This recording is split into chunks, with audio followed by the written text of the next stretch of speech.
યુવાનો નવીન ટેકનોલોજીની પ્રેક્ટિકલ તાલીમ મેળવી શકે તે માટે કૌશલ્ય ધ સ્કિલ યુનિવર્સિટીને એમજી મોટર્સ હાલોલ દ્વારા 2 સ્ટેટિક વાહનો અપાયા. ગાંધીનગર ખાતે કૌશલ્ય વિકાસ મંત્રી બળવંતસિંહ રાજપૂતને એમજી મોટર્સના પ્રતિનિધિઓએ વાહનોની ચાવી અર્પણ કરી.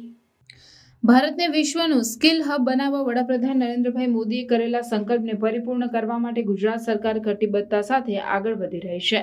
યુવાનોને કૌશલ્યવાન બનાવવા માટે ગુજરાત સરકાર દ્વારા કરાઈ રહેલા પ્રયાસોમાં હવે વિવિધ ઔદ્યોગિક સંસ્થાઓ પણ જોડાઈ છે. શ્રમ, રોજગાર અને કૌશલ્ય વિકાસ વિભાગ હેઠળની કૌશલ્ય ધ સ્કિલ યુનિવર્સિટીના affiliated partner MG motors Halol દ્વારા વિદ્યાર્થીઓને પ્રેક્ટિકલ તાલીમ માટે 45 લાખની કિંમતના 2 સ્ટેટિક વાહનો આપવાનો નિર્ણય કરવામાં આવ્યો છે. ગાંધીનગર ખાતે આજે એમજી મોટર્સ હાલોલના પ્રતિનિધિ મંડળે શ્રમ અને રોજગાર મંત્રી બળવંતસિંહ રાજપૂતને વિદ્યાર્થીઓ માટે સમર્પિત 2 સ્ટેટિક વાહનોની ચાવી અર્પણ કરી હતી.